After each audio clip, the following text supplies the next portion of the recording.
এখানে game master বলে, ভাই বলো কোন তরমুজটি কাঁচা। ভাই এইটা বুঝে বলো, এই তরমুজটি লাল হলে আমাকে 5,000 টাকা দিতে হবে, আমি বুঝেই বলছি। তুমি এখন তরমুজ দেখাও। ঠিক আছে, তাহলে এই দেখো তরমুজটি কিন্তু লাল, এখন টাকা বের করো। এইটা কেমন গেম, মিনিটেই 5,000 টাকা হেরে গেলাম। কিরে তুই রেডি তো? প্ল্যান বি শুরু করা যাক।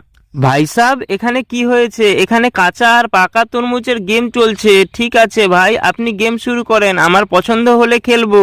অবশ্যই ভাই, তুমি বলো এখানে কোন তরমুজটি লাল। এইটা কিভাবে বুঝবো আমি ভাই? এটা একটা গেম, আর এই গেম খেললে বলো। ঠিক আছে ভাই, এইটা লাল। ঠিক আছে, এখনই দেখাচ্ছি। এই দেখো ভাই সাব, এইটা তো মস্ত সবুজ। তুমি হেরে গেছো, তাড়াতাড়ি আমার টাকা বের করো। আসলে ভাই আমার কাছে তো কোনো টাকা নাই। হারামখোর, তোর কাছে টাকা নাই তো খেলতে আসলি কেন? ভাই এমনি মজা করলাম। আচ্ছা মজা করলি না, দাঁড়া আমিও তোকে মজা দেখাচ্ছি। তোর মোবাইল এখন আমার, চল যা এখান থেকে। এরপর লোকটি রং করতে লাগে, তখনই আরে আমাদের সাথে বাটপারি করা, তাহলে দাঁড়িয়ে আছো কেন? আজকে ওর খবর আছে, দাঁড়াও। ওই দেখো, আরে রং তো শেষ হয়ে গেল, এখন কি করব? ওর কাছে রং শেষ, তার মানে এবার আমরাই জিতবো। চলো তাহলে।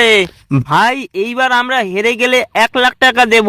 1,00,000? তাহলে বলো কোন তরমুজটি লাল? ভাই এইটা লাল। ঠিক আছে, তুলে দেখাচ্ছি। এই তো আমরা জিতে গেছি, এবার আমাদের 1,00,000 টাকা বের করো। ঠিক আছে ভাই সাহেব, এই নাও। হারামখোর, তুই এটা কি করলি? রং শেষ হয়ে গেছে তো আগে বলবি না? তোর জন্য 1,00,000 টাকা হেরে গেলাম, হারামখোর।